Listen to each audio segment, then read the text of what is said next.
Hola a todos, buenos días. Espero que estén muy bien. Bueno, en la clase de hoy vamos a continuar viendo algunos aspectos teóricos, pero ahora vamos a entrar al lenguaje como tal. Lo de la clase pasada era simplemente una introducción a ciencias de la computación en general, los conceptos básicos que necesitamos conocer antes de poder programar algo. Hoy lo que vamos a ver son más o menos cómo es que funciona un lenguaje de programación. Esto aplica para cualquier lenguaje de programación en general, pero nos vamos a centrar en Python, que es el lenguaje de este curso. Entonces, como les digo, muchos conceptos que vamos a ver acá aplican a diferentes lenguajes, pero siempre vamos a estar como centrados en Python. Eh, la clase de hoy es bastante fácil de entender qué es lo que está pasando. Y bueno, si tienen alguna duda o algo así, pues ahí me lo pueden hacer saber. Respecto a quizzes o así, de momento no vamos a hacer, vamos a hacer cuando ya veamos algo práctico. O sea, la parte teórica no la vamos a evaluar a través de quizzes, ni a través de exámenes tampoco. Vamos a centrarnos únicamente en la parte práctica, que es donde realmente se pueden hacer ejercicios así. Entonces, bueno, sin más, eh, esta es la agenda de esta presentación. Probablemente sí la vamos a abarcar toda con el fin de, bueno, acelerar lo más posible la parte teórica para dedicarle más tiempo a la parte práctica, que es donde realmente se da el aprendizaje, donde realmente puede haber pues bastantes dudas. Lo primero que vamos a ver son algunas características de Python. Después en el punto 2 vamos a ver algo que se llaman tipos de datos. Los lenguajes de programación tienen diferentes tipos de variables y funcionan para diferentes cosas. Y finalmente vamos a ver cómo funciona la asignación de variables, básicamente. Bueno, Python fue un proyecto creado por ahí de 1990 por este señor, Guido van Rosen. Él es de Holanda. Y bueno, veamos que Python es de los lenguajes más nuevos que existe. También es de los lenguajes más poderosos que hay. Se usa para un gran abanico de cosas. Y vemos que nació en 1990. Es más viejo que yo. Por lo tanto, bueno, como el doble más viejo que ustedes. Entonces veamos cómo uno de los lenguajes más actuales, más modernos, digamos, fue creado en la época de los 90. A partir del año 2001, ustedes nacieron más o menos por esta fecha, aparece algo que se llama la Python Software Foundation, que es básicamente una organización que se encarga de darle mantenimiento al lenguaje. Los lenguajes de programación evolucionan un poquillo a través del tiempo.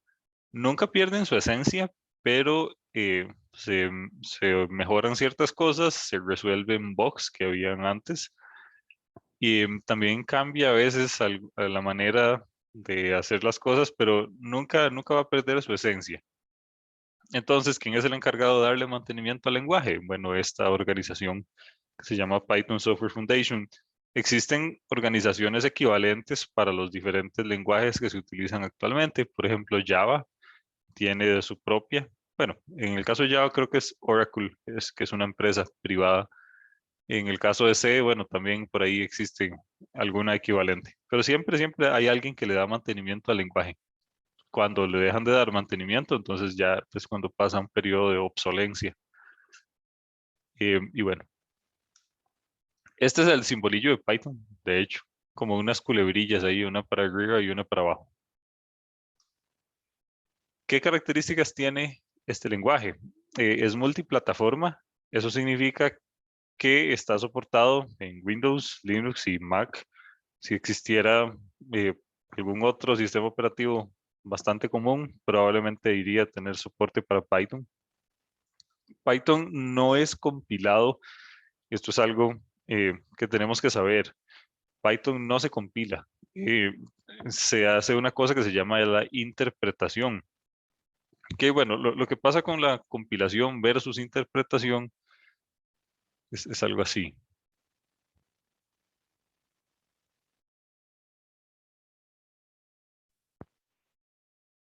Mm,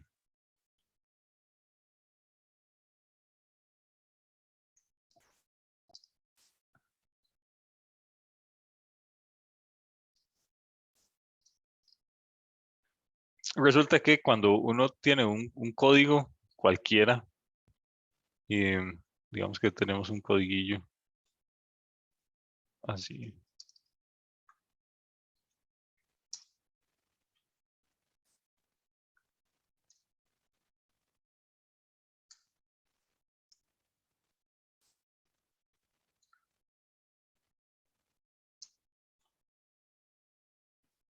Y aquí de este otro lado tenemos algo parecido.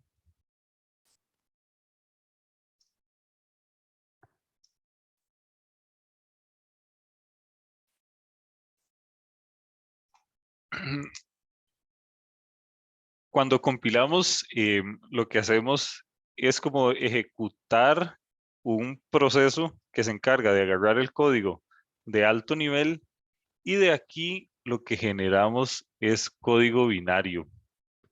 Entonces, de la compilación sale código binario, todo así tal cual.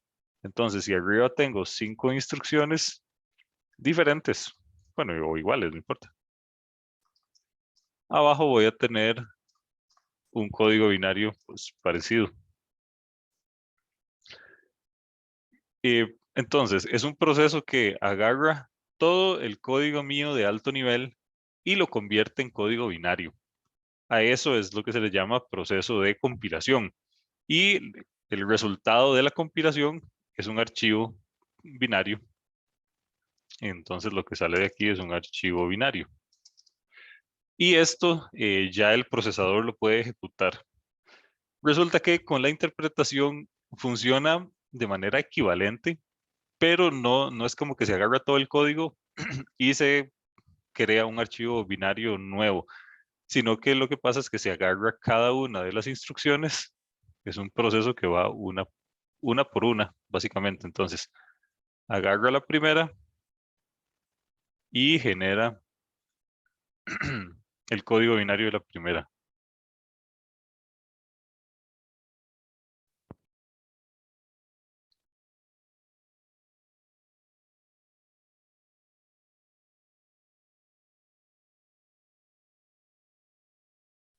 Después sucede igual con la segunda, sucede igual con la tercera,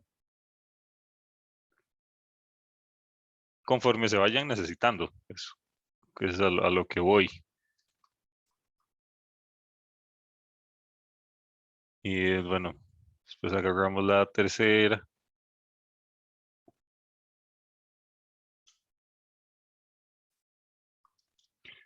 Y bueno, así sucesivamente. Profe, pero no es más complicado así. Em, Más o menos, tiene sus ventajas. La principal ventaja es que en un código realmente no todo se ejecuta. Se ejecuta, por ejemplo, existen los condicionales. Entonces, como si esta condición se cumple, ejecutamos este pedazo de código. Si esta condición no se cumple, no ejecutamos este otro pedazo de código. Entonces, cuando usted en el proceso de compilación genera un archivo binario de todo el código, está generando código que no se va a utilizar nunca. En cambio, con la interpretación funciona en tiempo real y simplemente se convierte a binario lo que sea que se va a necesitar exactamente. Ahora, sí, el proceso de interpretación es más complejo, más difícil de administrar, digamos, porque bueno, tiene funciones que la compilación no, tiene que ver cuál es la instrucción que se está ejecutando, tiene que ir a convertirla, eso puede tomar tiempo. En cambio, en la compilación ya todo está convertido, entonces usted simplemente brinca de una instrucción a otra y eso no le genera un tiempo adicional, un overhead adicional. En cambio, con la interpretación sí, la ejecución de cada una de las instrucciones lleva consigo implícito el tiempo que va a durar en convertirla antes de ejecutarla. Entonces, uno tiene ventaja sobre el otro. De todos los lenguajes que yo conozco, Python es el único que es interpretado, el resto son compilados, digamos C, C++, o así, Java también, digamos C y C++ son compilados, Java, bueno, y de acá solo Python que yo conozca. Y bueno, de esa es la diferencia entre compilación e interpretación a grandes rasgos. Entonces ustedes van a ver que cuando uno hace un código en Python, ustedes lo escriben y simplemente le da play y ya no tiene que compilar nada. En cambio, si uno hace algo en C++, sí tiene que compilar antes de ejecutar. ¿Alguna dudilla por acá? Ok. También hay otra implicación que tiene la compilación versus la interpretación, y es que mm, a la hora de revisar la sintaxis, del código, o sea, si se está se está escribiendo algún error o algo así, en la compilación lo hace todo de un solo, en la interpretación no. Ok, con gusto. Bueno, en la compilación se revisa la sintaxis en el proceso de compilación.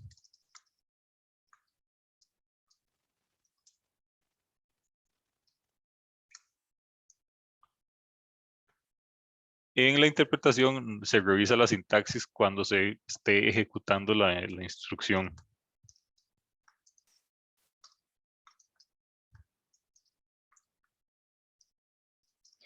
Entonces, si usted cometió un error, se hizo una tontera, digamos, se va a dar cuenta que cometió un error hasta que el código se ejecute.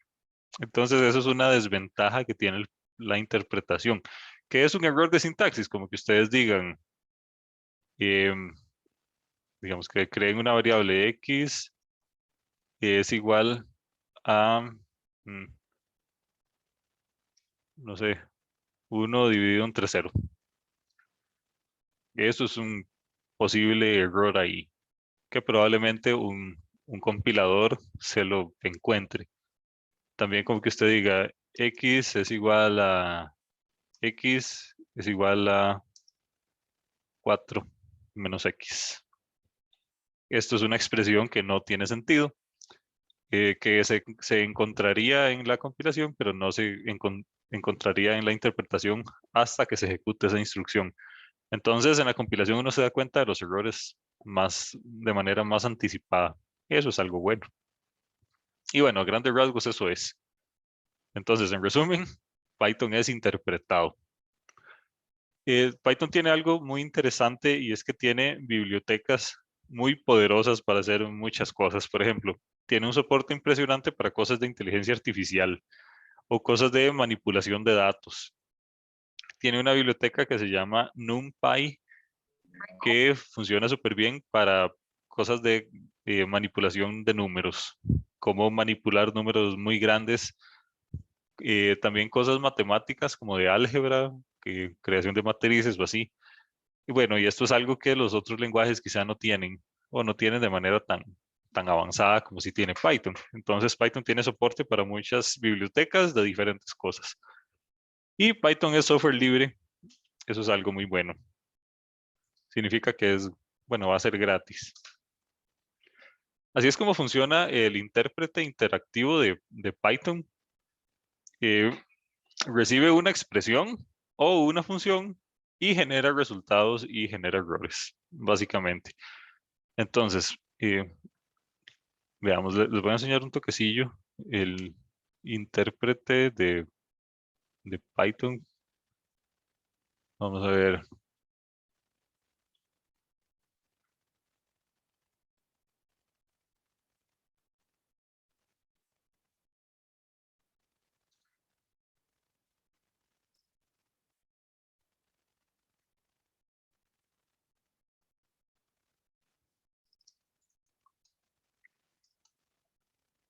Bueno, aquí me creo un archivillo de Python, digamos. Entonces, hay muchas cosas que yo puedo hacer. Por ejemplo, voy a hacer voy a imprimir el resultado de hacer 1 más 1. Entonces vengo y le doy play acá. Aquí no se está compilando, sino que simplemente se está ejecutando lo que yo hice. Entonces vean que aquí dice 2. En ningún momento se compiló. Entonces se agarró esta instrucción, se convirtió a binario, se ejecutó y dio el resultado. No se compiló nunca. Y bueno, aquí abajo se me abrió como el intérprete de Python. Entonces yo puedo hacer un montón de cosas aquí directamente en el shell como tal. Entonces vean que yo puedo agarrar el shell de Python, la consola, digamos, y empezar a hacer operaciones. Eso es algo muy interesante que tiene Python que los otros lenguajes no tienen. Tiene un shell interactivo. Entonces hay dos maneras de crear código en Python. Una es escribirlo en un archivo y ejecutarlo, como esto que yo hice aquí. Y la otra es simplemente abrir el shell y empezar a escribir cosas. Entonces, bueno, eso es algo bastante interesante. Por cierto, les pasé un link de cómo descargar Visual Studio y cómo configurar Python para que funcione ahí. Eh, yo les recomiendo usar este Visual Studio. Actualmente considero que es el mejor. Sin embargo, si ustedes quieren utilizar otro, pues pasen adelante, no hay ningún problema. O sea, debería de funcionar todo exactamente igual. Bueno, ahí se los pasé y ahí pues, ustedes lo instalan y lo descargan cuando gusten. Lo vamos a necesitar creo que la otra semana, como en semana 13. Si estuviéramos en una computadora con Linux, uno puede abrir una consolilla de Python, una consolilla de Linux o de Ubuntu o lo que sea, y puede ejecutar Python ahí. Ven que aquí, eh, esto es la consola como tal.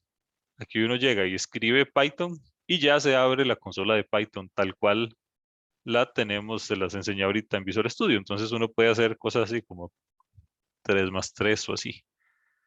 En cambio acá en Windows funciona un toque diferente.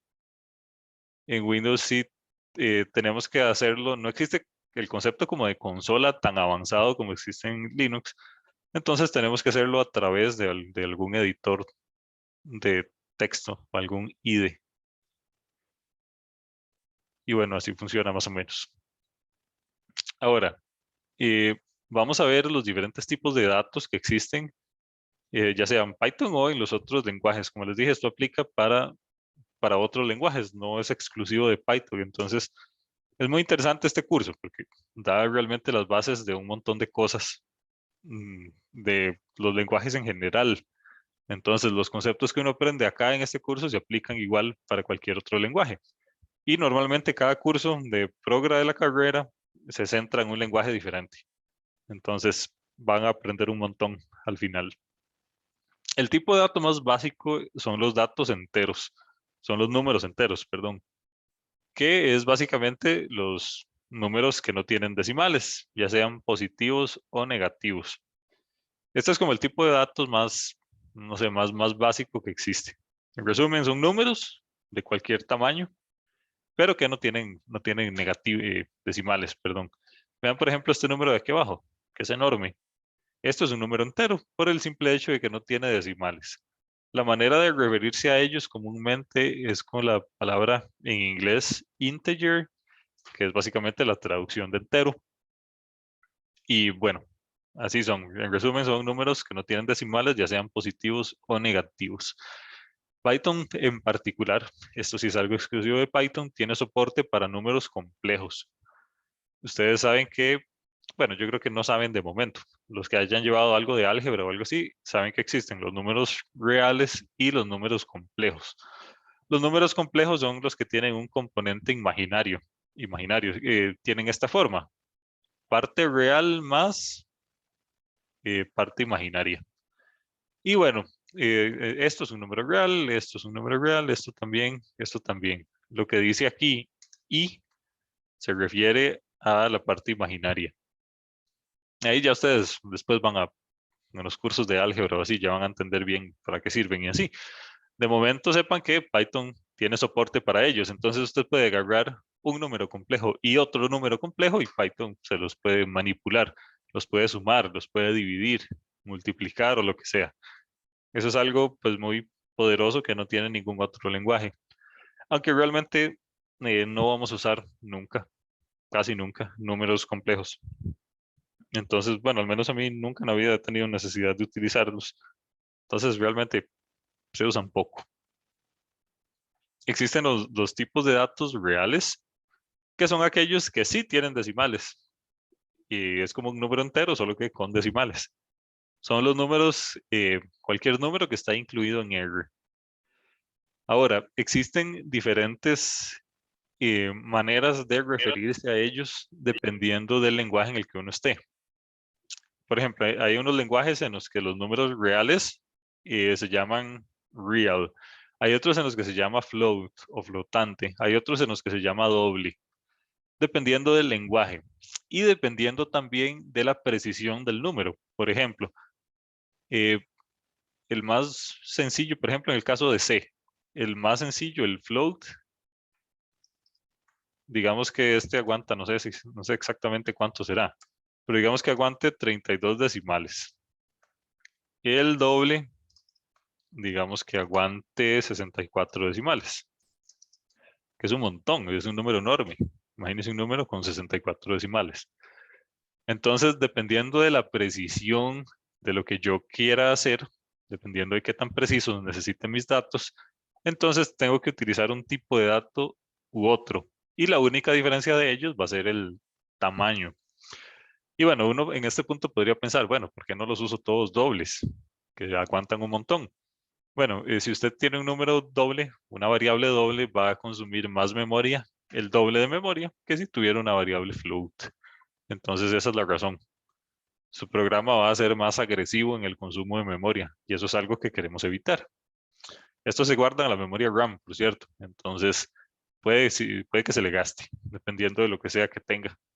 Puede que se le gaste la memoria RAM. Entonces, bueno, por eso es necesario utilizar la mínima precisión posible, dependiendo nuevamente de lo que esté haciendo. Entonces, en resumen, existen tipos de datos reales que son números con decimales. Y esos números con decimales tienen diferente precisión. Entonces hay unos con una precisión bajita, otros con una precisión muy alta.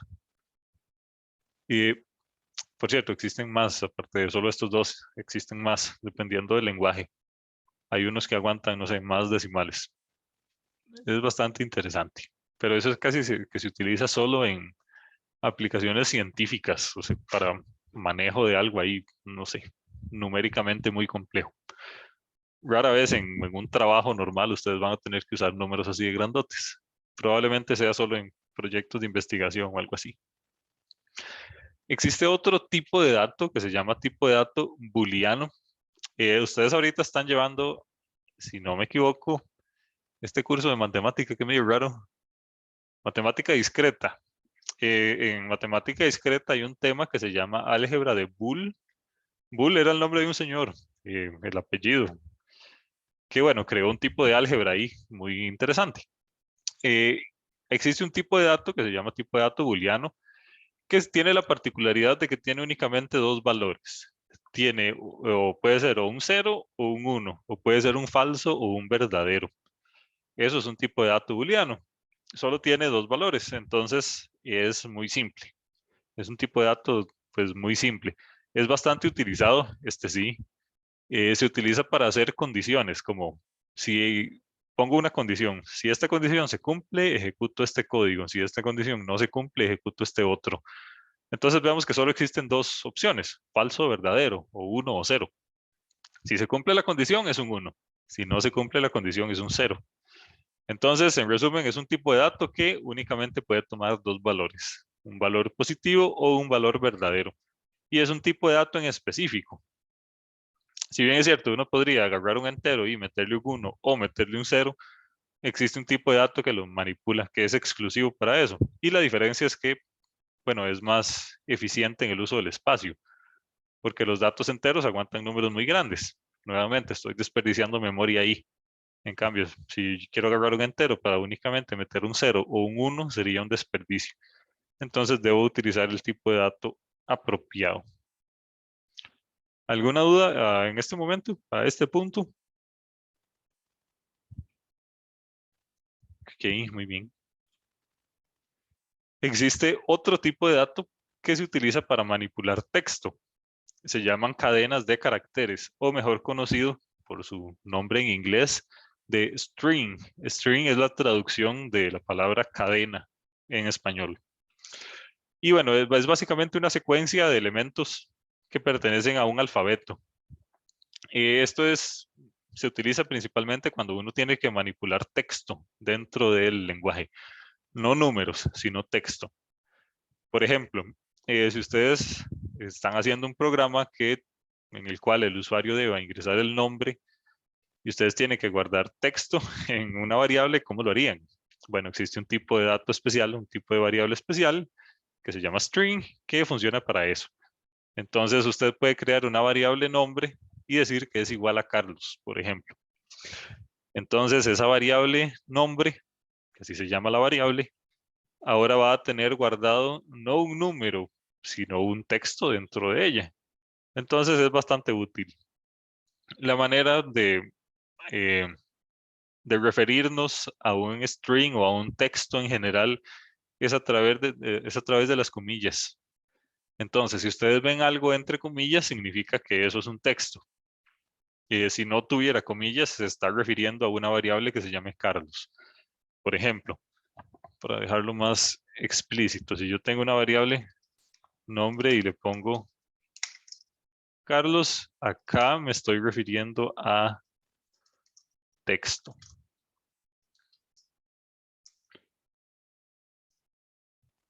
Por el contrario, si tengo una variable nombre y lo igualo a Carlos sin comillas, acá me voy a estar refiriendo a una variable que se llama Carlos.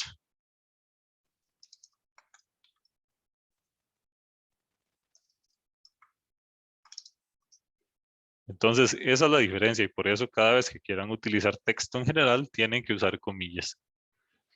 Si no lo hacen, se están refiriendo a nombres de variables. O si ustedes ponen algo como hola a todos, va a estar refiriéndose a una variable que se llame hola, otra variable que se llame a y otra variable que se llame todos. Entonces, bueno, eso es un error de sintaxis. Para que sepan, bueno, la manera de diferenciar un string es a través de las comillas. Y aquí uno puede meter lo que sea. O sea, los ejemplos que vienen aquí son muy sencillos, pero uno podría poner algo como texto es igual a hola a todos y puede poner símbolos especiales ahí rarísimos. Lo que sea que quiera, usted puede meterlo ahí dentro de un string. Puede meter también números, puede poner lo que quiera. Símbolos especiales ahí. Entonces, bueno, los ejemplos que vienen aquí son muy sencillos, pero si usted pone comillas, usted mete todo lo que quiera dentro de esas comillas, ya sean números, letras, símbolos especiales, caracteres especiales, en fin. Hay un montón de cosas que se puede meter dentro de una cadena de caracteres. Eso aguanta lo que sea. Em, veamos. mm, bueno, acá ahí vienen un par de ejemplos adicionales de lo que ustedes pueden guardar en un string. Básicamente lo que les dije ahora, que usted puede meter lo que sea. Ahora, bueno, vamos a analizar otro tipo de datos que se llaman secuencias. Es una manera muy general de referirse a listas. Existen diferentes tipos de secuencias y las vamos a dividir en dos. Existen secuencias mutables o secuencias inmutables. Las secuencias mutables son aquellas que permiten cambiar sus elementos de manera individual. Por ejemplo, si yo tengo una lista, así se ve una lista en Python. Por cierto, le vamos a dedicar como un par de clases exclusivas a la parte de listas. Entonces, de momento, no se preocupen mucho de qué es. Pero bueno, así se ve una lista en Python. Es una variable que se llama lista, y que tiene dentro una colección de elementos. Uno puede acceder al- a la lista en términos de índices. Entonces uno puede decirle, deme el campo 0 de la lista o deme el campo 5 de la lista. Y si la lista lo contiene, entonces se lo va a devolver. Y también uno puede manipular los datos individuales de la lista. Uno puede decirle, en el campo 1, y ahora no va a haber un 1, sino que le voy a meter un hola. Eso es algo que se puede hacer. Uno puede variar la lista en términos de sus elementos individuales. Por ejemplo, si tengo una lista de nombres, tengo aquí a María, tengo aquí a José y tengo aquí a Jesús. Es una lista de nombres. Entonces yo puedo hacer algo como decirle quién está en el campo 0. Y esto me va a devolver que en el campo 0 lo que hay es María. Y yo le puedo decir que ahora la variable nombres en el campo 0 ya no va a ser María, sino que ahora va a ser, ay, no sé, eh, digamos que le ponemos aquí otra cosa, le ponemos Daniela.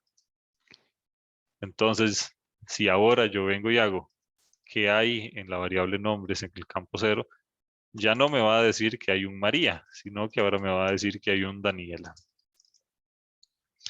Entonces, a esto es a lo que acá la presentación se refiere, a que son elementos que permiten ser cambiados a nivel de sus elementos individuales, porque yo puedo agarrar la lista y modificar uno únicamente de todos los elementos que tienen. Y bueno, esos son las listas en general. Como les dije, vamos a dedicar un par de clases solamente para trabajar en listas, porque son súper útiles en Python. Entonces, bueno, vamos a dejarlo un poquito más para el futuro. Existe otro tipo de datos que se llaman tipos de datos inmutables, que son aquellos que no se pueden cambiar a nivel de sus elementos individuales. Entonces, usted solo tiene la opción de cambiarlos todos o no cambiarlos nada. Por ejemplo, los strings es algo que usted no puede cambiar a nivel de sus elementos individuales. Tendría que borrar el string y volver a escribirle uno nuevo con el cambio que usted quiera hacer. Y bueno, finalmente vamos a pasar al tema de variables. ¿Cómo es que funcionan las variables dentro de los lenguajes de programación? A este momento, y bueno, habiendo terminado el colegio, nosotros cuando escuchamos la palabra variables, inmediatamente pensamos en matemáticas, en las variables que uno utilizaba en matemática. Por ejemplo, con la función lineal o con la función cuadrática, que ahí habían como, decían, despeje la X o despeje la Y o haga no sé qué. Con factorización también venía ahí como X, Y y un montón de cosas.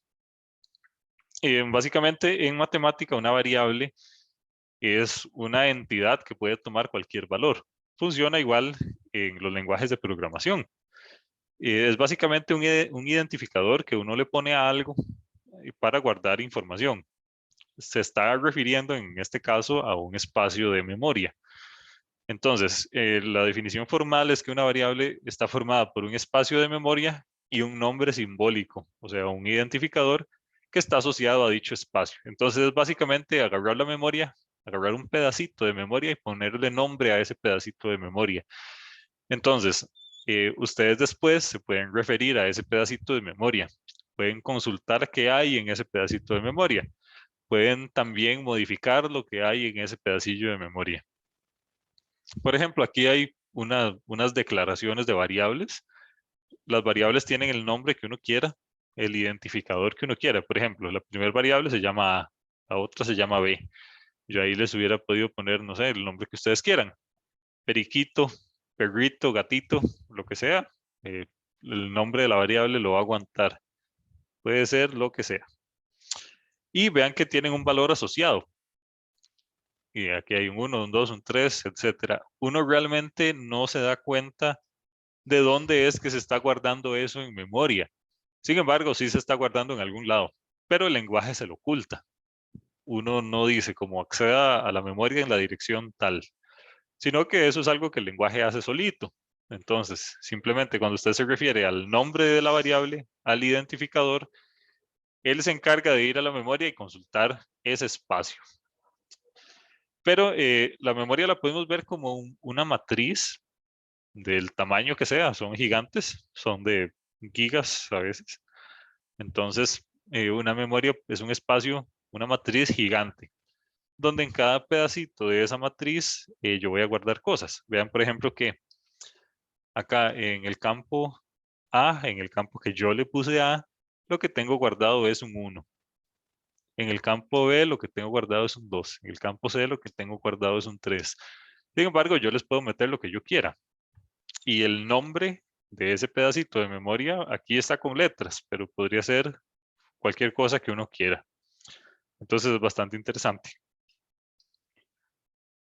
Ahora, bueno, ¿qué características tienen? Son la representación simbólica de un dato. A nosotros lo que nos interesa es el dato que guarda esa variable, no el nombre de la variable como tal. Y en Python existe algo muy particular. Python es un lenguaje no tipado. Eso significa que uno crea una variable y le asigna un dato, lo que sea. Python se encarga de asignarle el tipo de manera automática, lo hace por debajo. ¿Se acuerdan hace un rato que yo les dije que para guardar un número muy grande había que usar una variable, un tipo de variable que se llamaba doble? Para guardar un número pequeñito había que usar una que se llamaba flotante. Y resulta que Python hace eso de manera automática y lo hace solito por debajo y uno nunca se da cuenta qué tipo de dato tienen las variables como tal. Depende de lo que usted le meta. Entonces, si usted le mete un número enorme, él le va a asignar un tipo de dato enorme. Si le mete un número pequeñito, le va a asignar un tipo de dato pequeñito. Si le mete un número, algo booleano, por ejemplo, un false o un true, él lo va a guardar con un tipo de datos booleano específico, pero uno nunca se da cuenta. Python es el único lenguaje que yo conozco que es no tipado. El resto de lenguajes que se ven en la carrera sí son tipados, en el cual ustedes explícitamente tienen que decirle el tipo de dato que van a guardar. Eso es algo que Python hace solo. Y por esa y otras cosas es que se utiliza Python para dar los cursos de introducción a la programación. Porque bueno, es súper poderoso y oculta un montón de cosas que así de entrada podrían ser difíciles de entender. Entonces, bueno, es muy interesante. Por eso es que acá en el punto 2 dice que tiene un tipo de dato asociado de manera implícita. Después, las variables solo guardan un valor, al menos que usted tenga una lista, pero una variable normal solo puede guardar un valor en determinado tiempo. Usted no es como que puede meter en una variable dos valores. Tendría que ser una variable tipo muy raro, pero no es como que en una variable de números, en una variable entera, usted le meta un 1 y le meta un 5. No se puede. Primero le mete el 1, ya después si quiere quita el 1 y le mete el 5. Pero pueden tener únicamente un tipo de un dato a la vez. Ahora, respecto al nombre que yo les puedo poner a las variables, a esto es a lo que nos referimos con identificadores. Los nombres de las variables pueden tener cualquier largo. Ustedes pueden crear una variable cuyo nombre sea, no sé, 100 caracteres, si así lo quisieran. Pueden empezar con letras o con guión bajo. Lo único que no se puede es empezar con números. Por ejemplo, vamos a ver si vienen aquí unos ejemplillos. Eh, digamos, uno no puede ponerle a una variable así como hola, 34 guión bajo hola, porque no se puede empezar con números. Lo que sí podría es poner guión bajo 34 y no sé, guión bajo hola o algo así. Pueden empezar con guión bajo o con letras, pero no pueden empezar con números. Entonces, bueno, para que lo tomen en cuenta. Es como la única restricción que existe. Y sí se puede que ustedes le pongan los nombres del largo que ustedes quieran.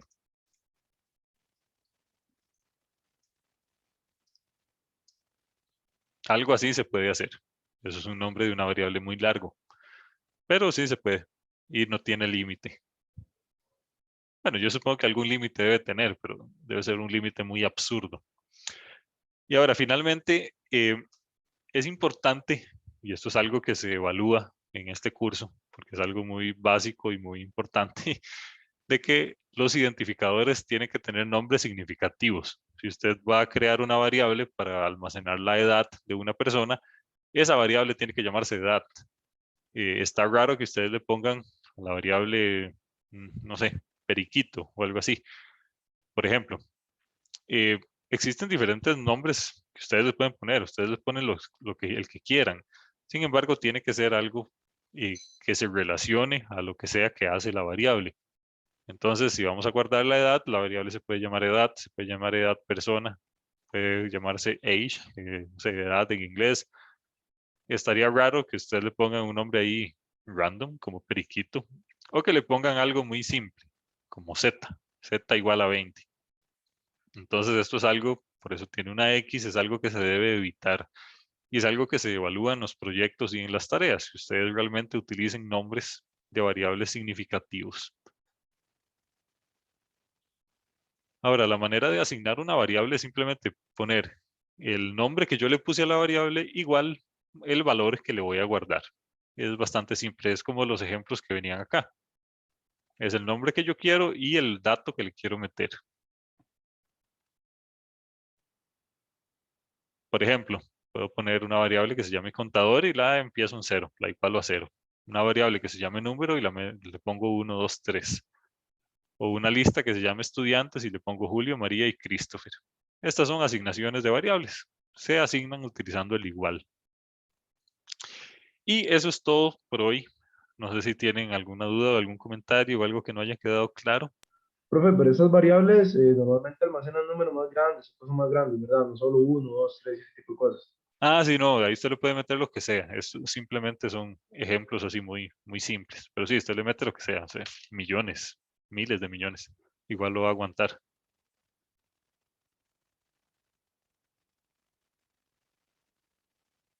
Ok, ¿algo más por ahí? Profe, una Ujú. duda. Eso no tiene mucho que ver con la clase, pero las sesiones grabadas, ¿usted dónde es que las comparte o no las comparte? Sí, están en YouTube. Yo les pasé, eh, creo, creo que les pasé un link. Dame un toquecito para ver nada más.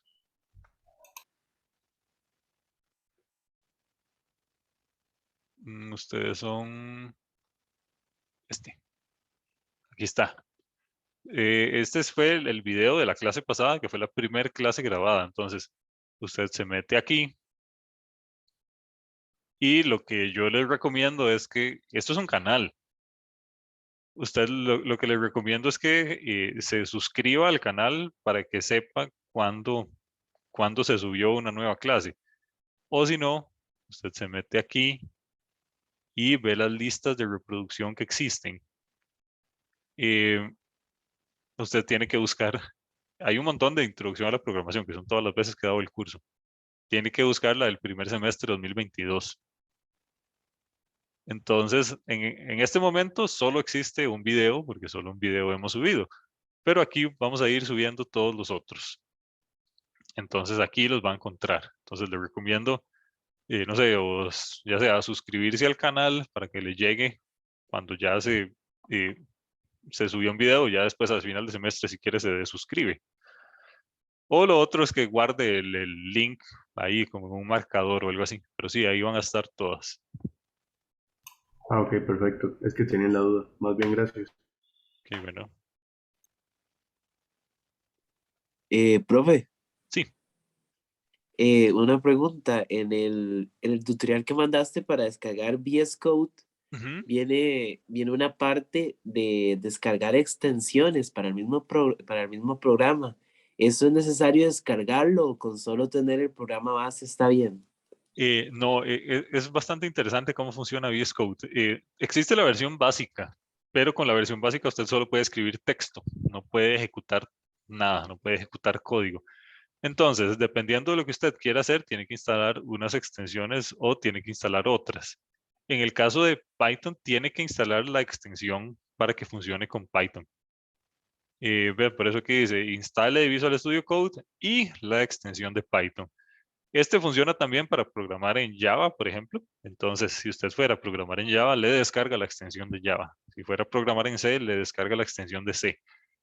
En resumen, existe la versión base de Visual Studio Code y a punta de extensiones es que usted le da soporte para diferentes lenguajes.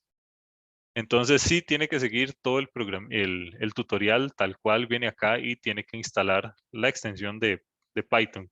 Cuando usted lo instala debería de verse algo como así. Debería de salirle este cosito que dice Play. Si no le sale esto, es que le quedó chueca la extensión. De hecho, yo tengo un montón. Ok, ok. Pura vida, gracias. Con gusto. Estas son las que ustedes tienen que instalar, creo.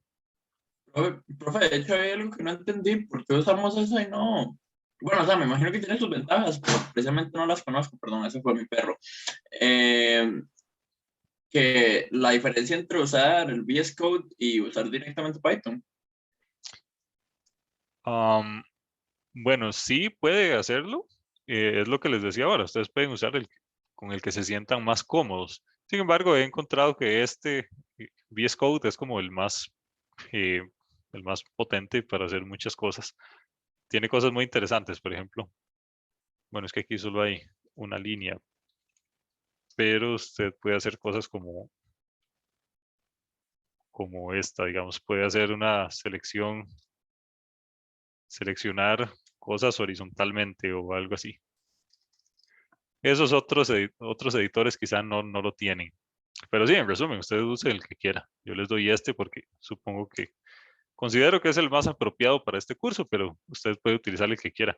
Si usted, no sé, usa Linux o algo así, puede programarlo y ejecutarlo directamente desde la consola. Ya eso es asunto suyo. Pero sí, puede usar el que guste, en resumen, con el que se sienta más cómodo. Para los que no tienen preferencia, les recomiendo este. Listo, gracias.